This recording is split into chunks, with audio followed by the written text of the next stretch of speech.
muamalah ini dari materi tentang topik inti nomor 1 sampai dengan nomor akhir. Nah, tinggal yang menjadi bagian soal UAS sekarang itu adalah di ini nih, bagian ini, membuat rencana penelitian muamalah. Berarti kalau sudah bicara membuat rencana penelitian muamalah, ini bicara tentang bagaimana menyusun proposal penelitian. Tema-tema yang kalian sudah buat, yang itu diambil dari berbagai referensi, itu harusnya bisa diperkuat dengan pemahaman yang gampang. Contoh, coba tadi itu siapa kamu teh namanya? Ira, kamu tadi judulnya tentang apa? Judul riset kamu itu kebanyakan tentang apa? Secara umum. Jual beli apa? Jual beli daging sapi. Daging sapi. Pertanyaan mendasarnya adalah, ada apa dengan jual beli daging sapi? Apakah ini ada masalah secara muamalah? Ada masalah secara hukum? Kalau iya ada masalah, apa masalahnya? Terus pertanyaan berikutnya, siapa saja atau riset siapa yang sudah dilakukan terkait dengan masalah daging sapi itu? Itu yang kemudian dicari penelitian terdahulunya atau dibuat sistematik literaturnya. Contoh nih, jual beli daging sapi, kita masukkan ke dalam ada yang namanya Google Chrome, Google Scholar. Yuk kita lihat apa saja yang sudah dilakukan riset-riset orang terkait dengan jual beli daging sapi. Nanti kita lihat tinjauannya dalam hukum Islam. Bisa langsung dituliskan dalam Islam atau dalam hukum Islam. Nah, ini. Bahkan sudah ada beberapa terkait dengan ternyata ada praktik jual beli daging sapi itu campuran. Kemudian ini juga sudah ada buku atau riset yang membahas tentang tinjauan hukum Islam terhadap praktik jual beli daging sapi campuran. Kemudian ada juga nih tinjauan etika bisnis Islam terhadap jual beli daging sapi di toko Pojok Jaya Ponorogo. Ini kasusnya di Ponorogo. Nah, artinya kalau kamu nanti melakukan riset, tentukan apakah memang kamu mau penelitiannya lapangan atau penelitiannya library research. Kalau library research, berarti penelitian kamu itu adalah mengkaji yang terkait dengan jual beli daging sapi dilihat dari berbagai macam perspektif. Mungkin dari hukum Islamnya, dari fatwa MUI-nya ada atau tidak, atau dari penjelasan imam mazhabnya seperti apa. Karena boleh jadi yang sudah dituliskan orang lain ini belum daging sapi yang sekarang terjadi. Artinya ada loh praktek daging sapi campuran itu yang terbaru sekarang, contohnya begitu. Ya. Ada lagi, nih lihat nih, ini judulnya seperti library research tapi dia lapangan. Coba lihat judul ini, tinjauan hukum Islam terhadap praktik jual beli daging sapi di Pasar Dalopo, Kabupaten Madiun. Kamu kutip nggak ini? Dikutip di apa? Ininya dikutip ya. Coba kita kutip ini. Sebetulnya kalau kamu pinter memainkan teknologi, banyak sekali alat bantu yang kamu bisa pakai untuk kamu bisa tahu bagaimana artikel jurnal ini isinya, yaitu dengan menggunakan AI. Apa AI-nya? Nah, meureun nutunya hotel AI-na naon? Ada AI namanya adalah typeset.io. Ini nih, typeset.io. Ketika kamu masukkan ke dalam sini, judul yang tadi kamu tulis, kamu nanti akan ketemu judul yang dimaksud di sini.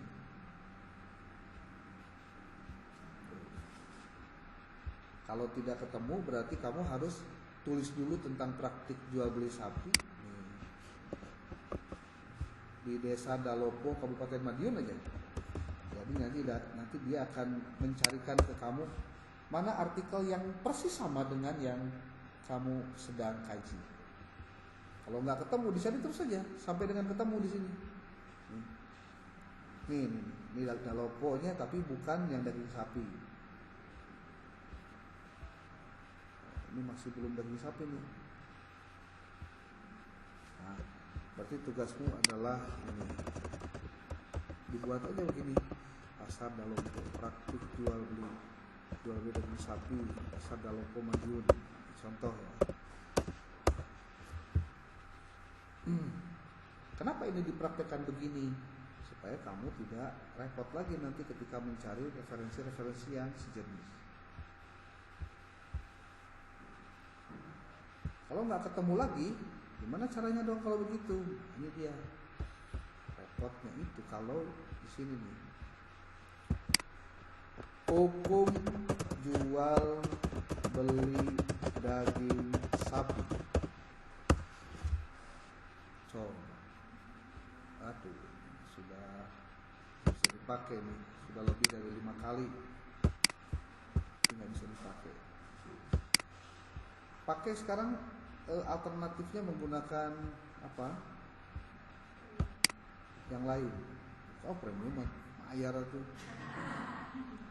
Kan mana kayak yang gratis teh. Dah hirup teh hayang we gratis ya hasilnya kayaknya. Nih. Kalau saya karena punya akun gratis jadi enak sebetulnya. Untuk contohnya apa sih? Ini apa? ChatGPT contohnya. Tapi kalau kamu nggak punya kan repot. Ada lagi yang bisa dipakai dengan menggunakan yang namanya chat PDF. Nih. Kalau chat PDF berarti kamu harus download dulu si PDF-nya, baru masuk ke sini, baru nanti nanya. Bisa. Contoh file kamu tadi itu apa?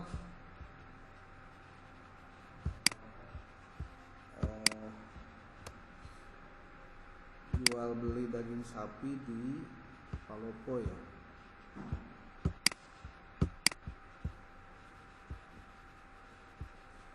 Enggak ada sih. Nah ini, nih kita download dulu si apa? Si artikelnya. Kalau sudah di download artikelnya, nanti, nah ini nih, artikelnya ini kan, download. Oh ternyata ini bukan artikel, ini skripsi. Ini skripsi nih. Sudah ada skripsi. Kita cari yang lain deh. Yang bukan skripsi. Tapi artikel jurnal karena pendek ya. Ini nih. Oh ini masih skripsi kayaknya. Ini yang kalau bukan jurnal-jurnal pasti skripsi nih, tesis nih. Ini pasti skripsi atau tesis. Nah kalau ini beda. Analisis penerapan etika bisnis Islam dalam perdagangan sapi di pasar hewan pasirian. Ini bukan daging sapi tapi sapinya. Nah ada lagi. Nah kalau ini OJS berarti apa? Artikel ya. Pelaksanaan jual beli daging sapi antara pedagang pengecer dengan supplier menurut fikih muamalah di pasar modern bla bla bla bla bla. Kalau Prince Raden Patah begini ini pasti skripsi. Ya, kemungkinan besarnya. Tapi kalau sudah kayak gini, jurnal hukum Islam, harus pasti ini artikel jurnal. Kita klik ini untuk masuk ke ini nih. Nah, ini jurnal hukum Islam. Pelaksanaan jual beli daging sapi antara pedagang pengecer. Coba kita klik aja ini.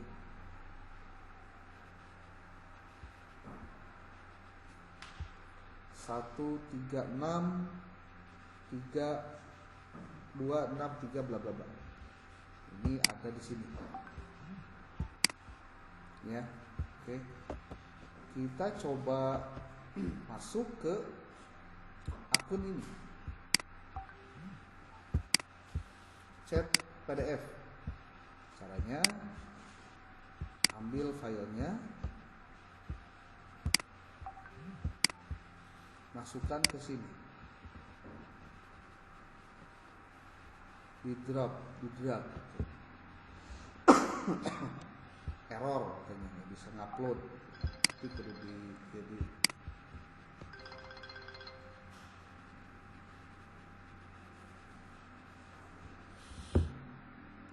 oke.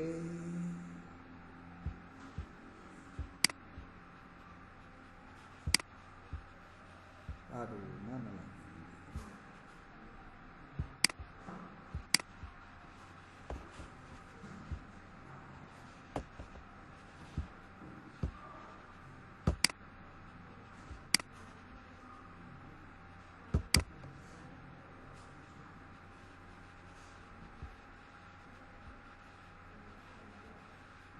Nih, judul artikelnya ini, coba lihat.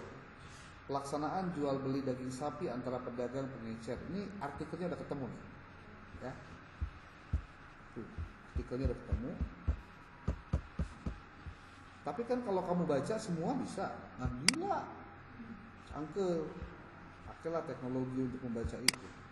Walaupun ini juga problemnya, ketika kamu membaca artikel ini pasti tidak akan maksimal karena waktunya yang sangat pendek. Apalagi memang tidak digunakan lagi untuk membaca benar gitu. Nah, sudah. Tuh error, masih error. Jadi jangan deh berarti ini artikelnya. Ulah dengan error.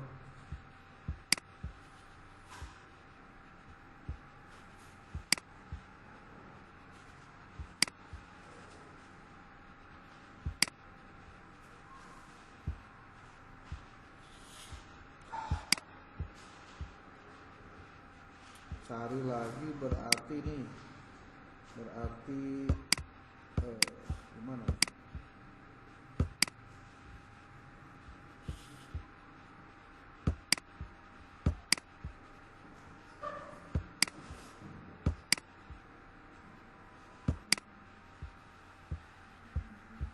Cari lagi artikel yang memang artikel, bukan skripsi atau tesis. Nah ini nih.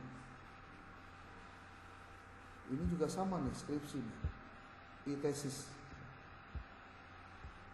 Perubahan harga dalam transaksi jual beli bawang merah, penyambung. Penimbunan barang perspektif hukum ekonomi Islam. Nah ini juga sama, skripsi. Jadi loba nama ternyata pengkajian terhadap jual beli daging sapi mah itu bukan artikel jurnal tapi skripsi. Kalau begitu kumaha tuh? Ya terlalu banyak juga, repot. Tapi kalau mau cari di Garuda. Jual beli daging sapi. Apakah ada yang meneliti tentang ini? Tuh. Cuma satu, bayangkan. Jadi lamun kamu ingin artikel khusus tentang jual beli daging sapi, itu masih banyak yang belum nulis sebenarnya. Cuma problemnya mereka banyak nulisnya dalam skripsi atau dalam tesis. Mencoba mereka cari yang lain karena tidak banyak referensi yang kamu bisa tulis. Kalau kamu mau menulis tentang itu gimana? Boleh. Sok. Kamu mau penelitiannya di mana? Tentang apa? Nah, itulah yang nanti kamu jadikan sebagai penulisan proposal. Seperti hanya dulu ketika di mata kuliah metode penelitian, itu kan sudah disampaikan tentang struktur pembuatan proposal. Harus ada apa saja bikin proposal tuh. Masih ingat tuh?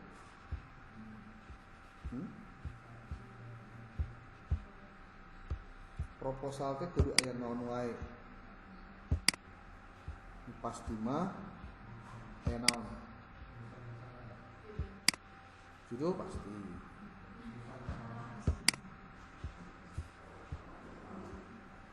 Ini pedoman penyusunan mana ya?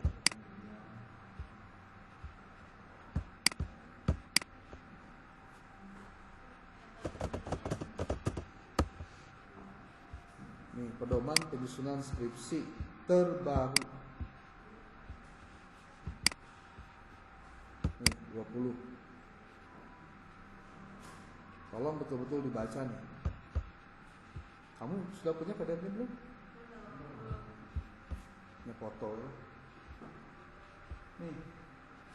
Rencana penyusunan proposal penyusunan skripsi.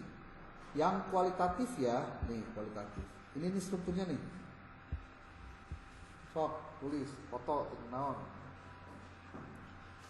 Judul penelitian, latar belakang, fokus dan subfokus penelitian, rumusan masalah, kegunaan hasil penelitian, kerangka teoritis hasil penelitian yang relevan, tujuan penelitian, tempat dan waktu penelitian, populasi dan sampel penelitian, metode dan rancangan penelitian, teknik dan prosedur pengumpulan data, teknik dan prosedur analisis data. Ini adalah struktur apa? Proposal untuk yang kualitatif. Kamu ambil saja satu, yaitu studi kasus. Ya, studi kasus aja cari. Studi kasus di mana terserah. Dengan tema yang kamu sudah cari kemarin, artikel jurnalnya dengan skripsinya. Itu kalau misal 10-10, artikel 10 terus si jurnal 10, kamu sudah punya 20 referensi. Untuk apa? Untuk dijadikan sebagai research gap. Apa research gap itu? Jurang masalah yang masih bolong, yang belum orang lain lakukan, nah kamu lakukan. Bagaimana cara kita tahu bahwa ada research gap dalam penelitian kita? Kamu harus membaca artikel-artikel yang kemarin dicontohkan. Kamu 10 artikel, 10 skripsi, coba dicari dari semua yang ada ini tentang tema jual beli sapi, di bagian mana belum banyak orang yang meneliti tentang itu.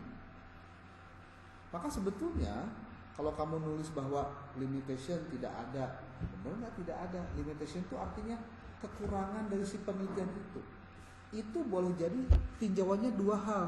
Satu, tinjauan si penulisnya, berarti dia cantumkan di dalam artikelnya ada kekurangan apa atau dalam skripsinya. Atau perspektif dari si peneliti, yaitu kalian. Menurut kalian, apakah artikel ataupun skripsi yang kamu baca terkait dengan daging sapi tadi contohnya, apa kelemahannya? Apakah karena risetnya yang kurang lama contohnya? Kan bisa itu kekurangan. Atau karena materinya tidak menarik contohnya, atau sudah banyak yang mengkaji contohnya, atau tulisannya tidak banyak mensitasi referensi-referensi terbaru contohnya, atau tulisannya banyak tidak mensitasi referensi yang qualified atau otoritatif contohnya. Kalau itu terjadi, berarti posisinya bakal banyak yang namanya limitation. Jadi mau aja limitation itu kosong tuh mau aja. Oke, struktur dari kualitatif ini, kamu pakai ini nanti. Kemudian di sini ada sistematikanya, dimulai dari judul, lalu ada latar belakang. Nanti kamu pause aja ini, di pause. Kalau lagi ini kan direkam nih. Nanti tinggal kamu perbaiki aja. Di dalam latar belakang ada apa saja, di sini dijelaskan. Lalu ada fokus dan subfokus penelitian, ada perumusan masalah dan pertanyaan penelitian, ada kegunaan penelitian, ada teknik dan prosedur pengumpulan data. Ada kerangka teoritis, ada hasil penelitian yang relevan, ada tujuan penelitian, tempat dan waktu penelitian, populasi dan sampel, populasi dan rancangan penelitian, teknik dan prosedur pengumpulan data, teknik dan prosedur analisis data. Ini adalah struktur proposal kualitatif yang nanti kamu harus tulis. Dikumpulkan minggu harus. Kan minggu depan apa? UAS. Nah, UAS akan ngumpulkan proposal. Caranya kumaha? Hiji dikirim karena email, hiji print out semua masukin karena data lengkapnya tanda tangan dina. Kalau tidak mengerjakan dan tidak mengumpulkan, ya pasti tidak terjadi UAS di situ. Termasuk ini yang 2 hari tidak hadir karena tidak presentasi, ya wassalam berarti nilainya nggak bakalan dapat A, B, O, G, C gitu. Ya paling C, simple. Ini kalau penelitiannya kualitatif. Adik kamu ngebacanya kalau untuk kalian itu penelitiannya di kualitatif saja.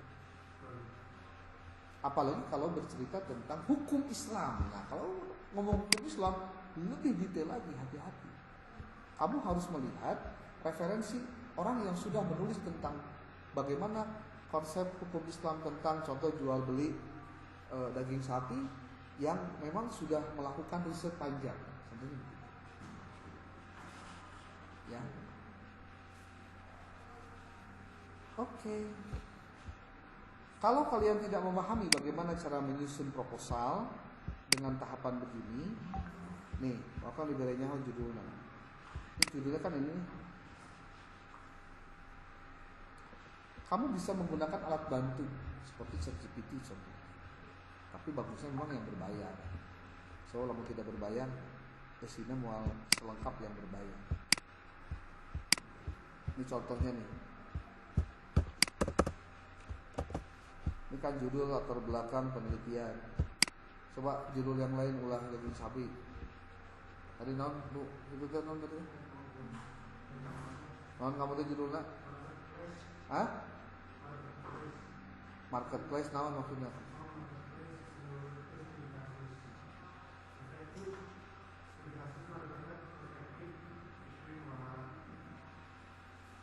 Masih judulnya ngacor.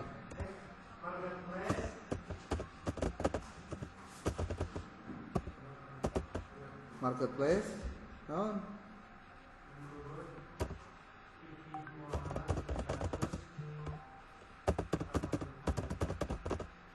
Muamalah, studi kasus. Hah? Jangan dispesifikan begitu atuh. Sebab Fathul Qorib itu bukan kitab hukum. Sok akalnya. Fathul Qorib kitab hukum ya? Apa memang kitab fikih pasti hukum? Kalau dibatasi saja dengan Fathul Qorib terbatas banget dong. Emang ayah penjelasan marketplace di Fathul Qorib?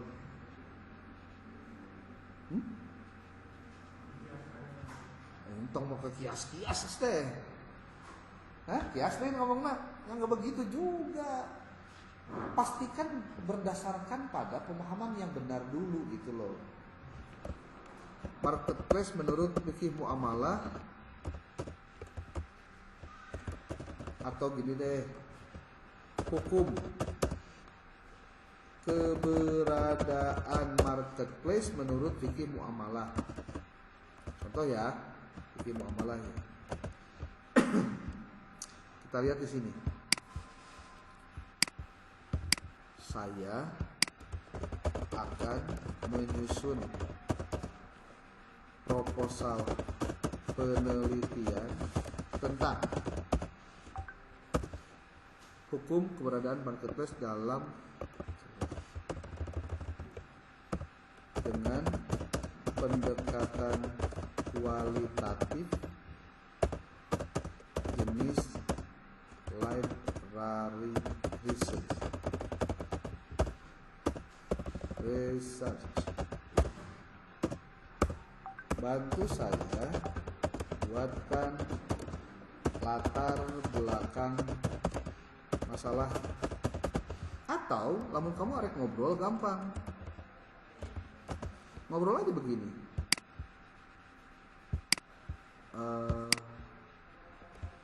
Saya akan menyusun proposal penelitian tentang hukum keberadaan marketplace menurut fikih muamalah dengan pendekatan kualitatif jenis library research. Bagaimana menurutmu? Menurut apakah ada kritik untuk judulnya? Saya nggak jawab Nina. Gimana? Judul proposal penelitian yang Anda susun, hukum keberadaan dengan pendekatan kualitatif jenis library research, sudah cukup jelas dan mencakup 3 elemen utama, yaitu topik, pendekatan, dan jenis penelitian. Namun ada beberapa saran. Nah, sarannya orang pertimbangkan. Oh, ada saran, bla bla bla bla bla bla. Nah, kalau dia kemudian memberikan ini apa? Sarannya. Ini nih, kajian hukum marketplace dalam fikih muamalah, pendekatan kualitatif melalui research. Tinjauan fikih muamalah terhadap praktik marketplace, penelitian kualitatif berbasis literatur. Nggak bisa begitu. Saya mah yang iya ya. Contohnya nih, saya tertarik dengan nomor 4. Dapatkah Anda buatkan latar belakang masalahnya? Jangan lupa pakai referensi dengan apa 7 style.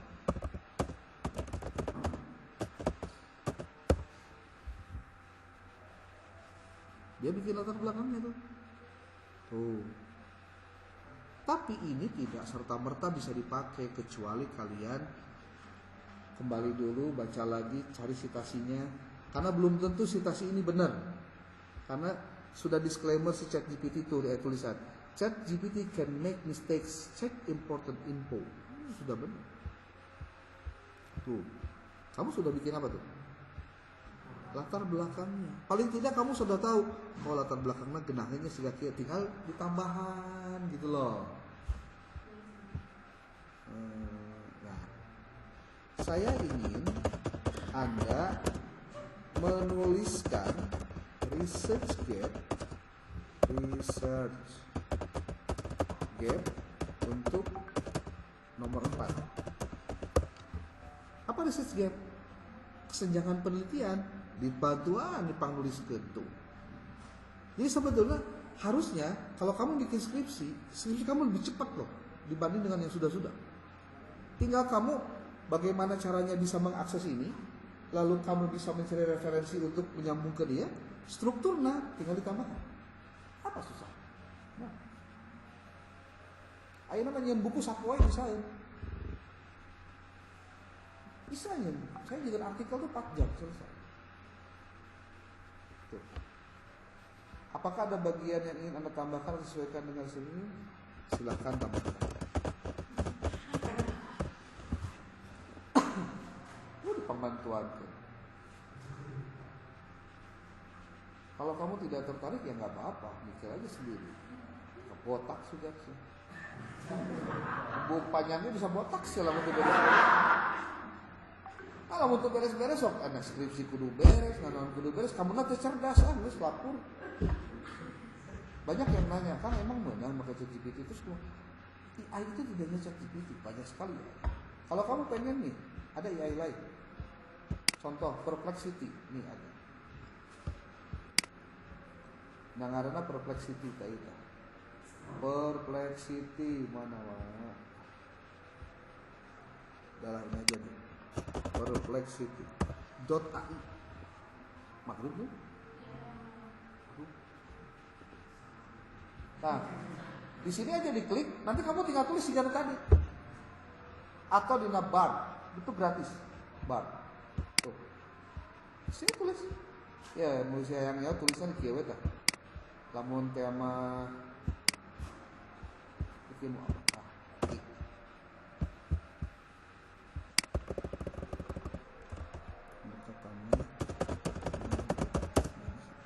Nih. Ya. Kita masuk ke sini. Perplexity. Nanyakeun mau tenan nanya kan. Saya akan usul proposal tentang hukum marketplace menurut fikih muamalah. Pendekatannya kualitatif. Bagaimana menurutmu?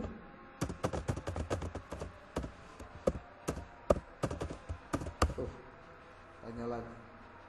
Bahkan dia menuliskan ada referensinya, sumbernya. Tuh.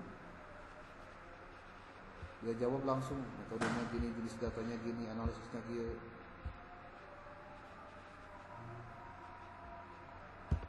Tuliskan research gap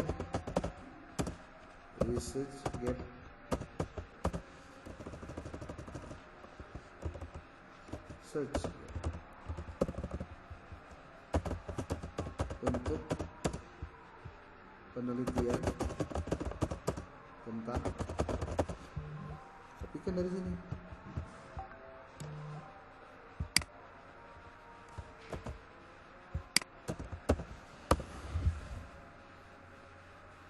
Bijaan, kencang mau beres, pasti kan. Mulai cerita TBR bahwa banyak keterbatasan penggunaan fikih muamalah dalam transaksi elektronik. Penelitian ini menemukan bahwa penggunaan fikih muamalah dalam transaksi elektronik masih kurang. Dalam muamalah transaksi elektronik harus memenuhi syarat syariat Islam dan perlindungan konsumen. Namun masih banyak masalah terjadi dengan implementasi fikih muamalah ini. Diambilnya dari jual beli di marketplace. Sudah ada tinjauan hukum Islamnya. Tapi kan itu kapan? Tahun berapa? Kira-kira saya bisa meneliti hal yang lain yang belum ada dijelaskan sama orang-orang. Syarat untuk bisa kamu menjelaskan marketplace dengan tinjauan hukum Islam itu ternyata tuh ada keterbatasan. Jadi kamu bisa masuk nih, saja. Haji. Nih, keterbatasan pengawasan transaksi elektronik. Jadi itu masih banyak yang belum mengkaji. Nah itu maksudnya. Yang disebut dengan research gap itu gitu. Dimana bolong orang belum banyak di situ, kamu tutupi. Nah itu. Apalagi terkait research gap, terkait hukum marketplace, menurut fikih muamalah yang belum banyak dikaji. Nih keterbatasan perlindungan konsumen. Boleh jadi judulnya teh hukum syariat Islam, hukum Islam tentang hukum Islam tentang perlindungan konsumen di platform marketplace. Jadi judul baru yang belum banyak orang kaji. Ada lagi nih keterbatasan implementasi syariat Islam. Dalam hal apa? Dijelaskan di sini. Penelitian ini menemukan bahwa implementasi syariat Islam dalam transaksi elektronik masih kurang. Dalam fikih muamalah, implementasi syariat Islam harus memenuhi syariat itu. Kamu bisa baca di sini. Ini ada nih. Kalau kamu sorot angkanya bakal muncul. Itu dari mana? Apalagi yang masih banyak belum dikaji. Keterbatasan penggunaan fikih muamalah dalam transaksi elektronik. Iraha aya bacaan abdi nampi serah terimanya ada apa? Ada akad. Cuma nyebutkan akadna. Seperti contoh, kalau saya naik mobil berangkat ke Bandung atau ke Jakarta, terus bayar tol. Bayar tol transaksi muamalah nih. Perlu tuh segat akad muamalah. Terus kumaha disebutkan bahwa itu sudah melakukan akad muamalah. Soalnya lamun itu jadi kesah dong orang mengeluarkan duit, sia-sia dong. Sementara orang bayar tol, itu kewajiban, sama orang masuk tol. Aya akadna. Kudu disaksian, usaha. CCTV atau usaha, lihat deh. Nih, keterbatasan pengawasan reseller untuk marketplace. Penggunaan marketplace sendiri, keterbatasan implementasi syariat Islam dalam transaksi jual beli. Pengawasan transaksi jual belinya, implementasi fikih muamalah dalam transaksi jual beli, keterbatasan penggunaan fikih muamalah dalam pengawasan transaksi jual beli. Masih banyak dalam transaksi marketplace yang masih bisa dikaji. Kesimpulannya, ini naon? Ini sudah ada kan? Ada ya? Hah? Ini kan ini di halaman 4 nih. Nih, kamu nanti nonton aja videonya. Nanti ditonton di videonya, nanti di screenshot, gampang kan? Ya. Ini juga nih. Tuh. Sampai sini sih. Caranya gampang sekali. Ya. Kalau kamu mau nyebutkan hese, namun nyebut